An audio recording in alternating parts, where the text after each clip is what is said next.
Topic వస్తే ప్రభాస్ ఆ మధ్య మీ డైరెక్షన్లో చేయాలని ఇంట్రెస్ట్ చూపారని నిజమేనా? అసలు లేదు. నేను ఎప్పుడు తెలుగులో ఏ హీరోని కూడా నేను ఎప్పుడు సినిమా మీరు కాదు, నేను అడగలేదు, ఎవరు అడగలేదు. అంటే ఎందుకు మీరు ఆఫ్టర్ నాగార్జున గారు అండ్ వెంకటేష్ వాళ్ళ తర్వాత మీరు ఎవరు స్టార్స్తో పనిచేయలేదు? ఏంటి రీజన్? ఇప్పుడు నేను చేసే టైప్ సినిమాలు, నేను ఎన్నుకునే subjects they are not related, they are not applicable to stars. ఎందుకంటే స్టార్డమ్ అనేది ఒక ఇమేజ్ ఉంటుంది, వాళ్ళకి ఒక ఫ్యాన్స్ ఉంటారు, పాటలు, కామెడీ ట్రాక్, ఇన్ని సెంటర్లో ఇన్ని రోజులు ఆడాలి, ఇలాంటి రిక్వైర్మెంట్స్ ఉన్న లాంటి ప్రాజెక్ట్స్ అండ్ వాళ్ళు చేయాలంటే. ఎందుకంటే వాళ్ళు ఎందుకు చేయాలంటే బికాజ్ అంతంత డబ్బులు పెట్టి అంతంత కాస్ట్లకి అమ్ముతున్నప్పుడు అన్ని వర్గాల ప్రజల్ని సాటిస్ఫై చేయాల్సిన ఒక కమర్షియల్ నెసెసిటీ ఉంటుంది. ఆ టైప్ సినిమాలు నేను చేయను, నాకు చేయడం చేత కాదు. చేయడం అంటే నాకు చేయట్లేదు అని చెప్పట్లా, నాకు అసలు ఆ కెపాసిటీ లేదు నాకు. అంటే తెలుగు వరకు అంటారా? హిందీలో కూడా సరే, ఎక్కడైనా ఆ టైప్ సినిమాలు నేను చేయలేను. మరి హిందీలో మీరు స్టార్స్ చేశారు, అజయ్ దేవ్గన్తో చేసాను. కానీ అజయ్ దేవ్గన్తో కూడా ఎలాంటివి చేశాను? కంపెనీ, ఇక్కడ అన్ని out of the box films అయ్యి, they are not commercially design. అలాంటివి తెలుగులో ఎందుకు చేయకూడదు స్టార్స్తో? మళ్ళీ తెలుగులో అలాంటి ఆడవు సినిమాలు. నేను అదే చెప్తున్నాను కదా. ఇప్పుడు హిందీలో అంటే మీకు పాన్ ఇండియా టైంలో ఆ టైప్ ఆఫ్ సినిమాలు చూస్తారు. తెలుగులో మీరు ప్రభాస్ని పెట్టి భూతు అలాంటి సినిమా తీస్తే ఇట్స్ ఇంపాసిబుల్. ఎలా వర్కౌట్ అవుతుంది? రక్త చరిత్ర నడిచిందిగా, సూర్యాన్ని పెడితే స్టార్.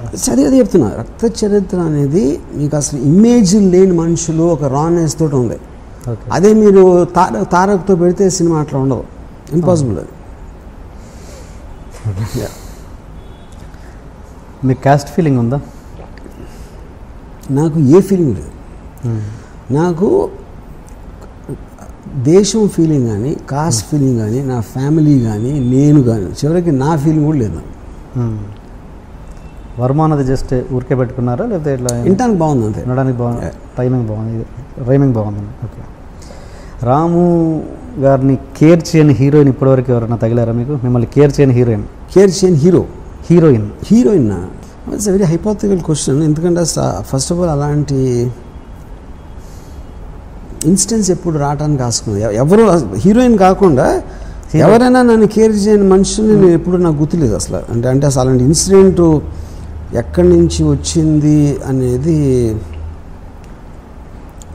అంటే అది పొలిటికల్ లీడర్స్ అవ్వచ్చు, మాఫియా అవ్వచ్చు, లేకపోతే ఫిల్మ్ ఇండస్ట్రీ వాళ్ళు అవ్వచ్చు, నన్ను కేర్ చేయకపోవటం అనేది ఒక పర్టికులర్ ఇన్సిడెంట్ అనేది నా మైండ్లోకి అసలు. ఇన్సిడెంట్ పక్కన పెట్టండి, మీ షూటింగ్లో హీరోయిన్ కానీ హీరో కానీ షూటింగ్ నడుస్తుంటే కదా, ఒక టైం పీరియడ్గా లెంతీ కదా, ఆ టైంలో మీకు తెలిసిపోతుంది కదా యాటిట్యూడ్, బాడీ లాంగ్వేజ్. ఇప్పుడు జరగలేదు అలా, ఇప్పుడు జరగలేదు. ఓకే. అండ్ మీ దృష్టిలో అసలు హెల్పింగ్ నేచర్, అసలు మీకు హెల్ప్ నేచరు, జాలి అలాంటివి ఉన్నాయా మీకు? Helping nature, I don't like the word helping nature అనే వర్డ్, నాకు దానికే ఇష్టం ఉండదు. ఫర్ ఎగ్జాంపుల్ ఒక చిన్న ఎగ్జాంపుల్ చెప్తాను మీకు. నా దగ్గర పనిచేసే అతను ఒకడు వచ్చి నన్ను డబ్బులు అడిగాడు. సార్ నాకు ఒక 2 లక్షలు కావాలి, మా మదర్కి.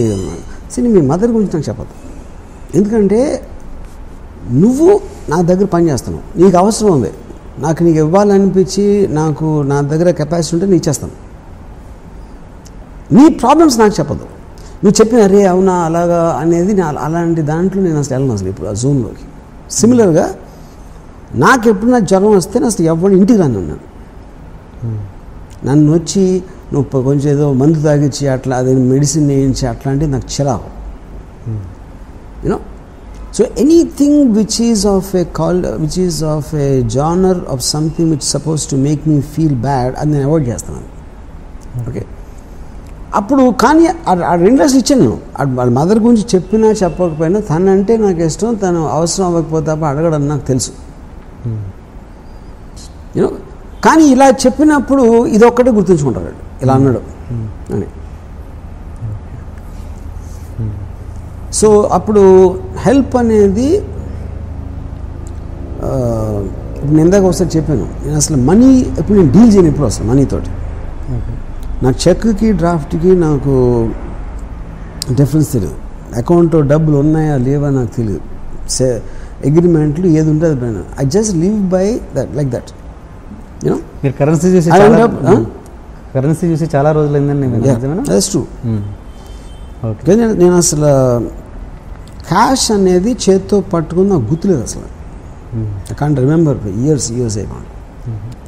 మరి ఈ ప్రాసెస్లో మిమ్మల్ని మోసం చేసే మనుషులు ఉండొచ్చు, ఉన్నారు. ఓకే, కానీ that's a decision I took.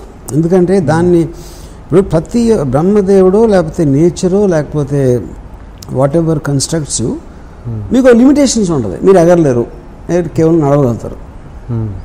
ఒకరికి ఒక సింగింగ్ టాలెంట్ ఉంటుంది, ఇంకోటి ఉండదు. ఇంకోటికి ఏదో ఉంటుంది, ఇంకోటి ఏదో ఉండదు. అలాగే నా బేసిక్ డిఎన్ఏలో అలాంటి మెంటాలిటీ ఉన్నారు. ఆ మెంటాలిటీ ఉన్నా నేను సర్వే అవుతున్నాను కదా. ఏం చెప్పినా రాము దగ్గర డబ్బులు లేవు, లేకపోతే ఇది, లేకపోతే ఇలా అంటే ఎవరో చంపేస్తారు అని చెప్పారు కదా. ఇలాంటివి అన్నీ ఉన్నా కూడా I'm still exactly living the way I want ఇన్ని ఇయర్స్ నుంచి. ఎప్పుడైనా మీరు ఎంతవరకు ఎన్నని ఉంటారు కానీ రాము ఇది చేయాలనుకుంటున్నాడు చేయలేకపోతున్నాడు అని ఎప్పుడన్నా విన్నారా? That's as simple as that now. One particular day I want to take break from Bollywood. కొన్ని రోజులు ఏదో వేరే చేద్దాం వచ్చాను హైదరాబాద్ వస్తే అందరూ అన్నారు బాంబేలో అయిపోయింది, ఇంకా అసలు పట్టించుకోవట్లేదు, అందుకని ఇక్కడికి వచ్చేసాడు అన్నారు. ఓవర్ నైట్ డిసైడ్ చేసి మళ్ళీ ఇక్కడికి వచ్చాను. And I put a bigger office than before. Okay.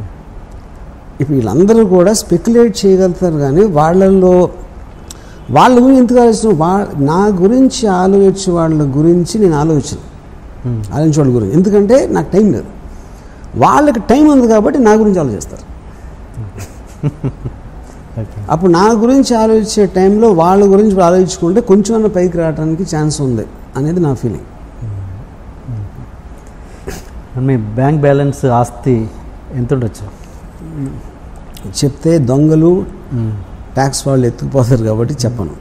So మొత్తాన్ని మీకు ఆస్తి బాగానే ఉంది, ఉందని ఒప్పుకున్నారా? కనీసం ఉందని ఒప్పుకుంటారా? చెప్పను, సీక్రెట్. ఓకే.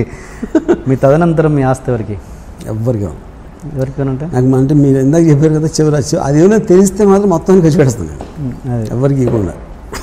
ఎవరికి కరెక్టే. ఏం చేస్తారు ఎవరికి? తాగరాడతాం. సీరియస్ ఆన్సర్ చెప్పండి. నేను ఆల్వేస్ నా వర్క్ ఎలా ఉంటుందంటే నా దగ్గర 4 కోట్లు ఉంటే 8 కోట్లు పని పెట్టుకుంటాను, 40 కోట్లు ఉంటే 80 కోట్లు పని పెట్టుకుంటాను. So I always my work will be more than demanding than what is I have. So because of that నా దగ్గర డబ్బులు ఎప్పుడు ఉండవు. సో 80 కోట్ల తర్వాత నేను మళ్ళీ 120 కోట్లు నేను తేగలుగుతాను. ఎందుకు? వర్క్ కొన్న ఎఫెక్ట్ బట్టి. ఓకే. తెలుగులో ఇప్పటివరకు సెన్సేషన్ సినిమా శివ, దానికి తెలుగులో సీక్వెల్ ఎందుకు ట్రై చేయలేదు? ఇష్టం లేదా ఎలా? దాని Shiva I think is outdated subject. First of all అంటే ఒక కాలేజ్ స్టూడెంట్స్ ఆ టైంలో ఉన్న ఒక రెజొనెన్స్ తోటి ఒక అప్పుడున్న అంటే ఈ రౌడీలు ఇలాంటి వాళ్ళు కాలేజ్ కొత్త గూండాలు తిరగటం కానీ ఇలాంటివన్నీ అటు ఆస్పెక్ట్స్లో I feel it's a sequel. అంటే దాని కంటిన్యూషన్ ఉండాలని కాదుగా, అక్కడ నుంచి ఎలాగైనా టర్న్ తీసుకోవచ్చు.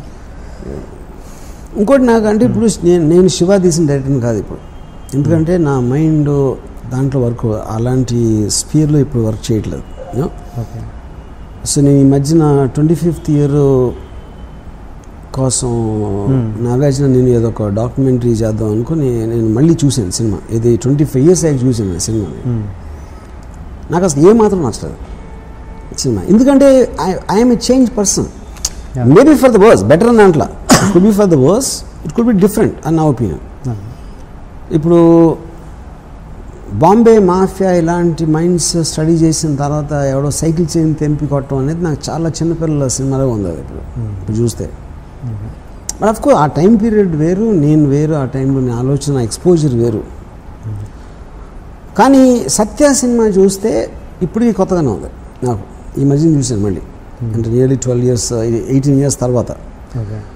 శివ నాకు చాలా ఓల్డ్ ఫ్యాషన్ ఉంది, ఎందుకంటే సత్య బికాజ్ మీకు క్యారెక్టర్స్ రిలేషన్షిప్ బేస్ కాబట్టి దానికి ఏజ్ ఉండదు. శివ ఏమో వెరీ స్ట్రక్చరల్ డిజైన్ ఫిల్మ్, అది ఎఫెక్ట్ కోసం డిజైన్ చేసిన సినిమా అది యాక్చువల్గా. Cutting points, background music, chase ఇలాంటివన్నీ. It is not a realistic film, just atmosphere మూలాన మీకు ఒక రియలిస్టిక్ ఫీలింగ్ ఉంటుంది దాంట్లో. మీరు మామూలుగా సినిమాని ఒక క్యాల్కులేషన్ పెట్టుకొని తీస్తారా, లేకపోతే మీకు నచ్చిన థాట్ నచ్చిన థాటే తీస్తాను. క్యాల్కులేషన్ లెక్కలు ఉండవు, బిజినెస్ లెక్కలు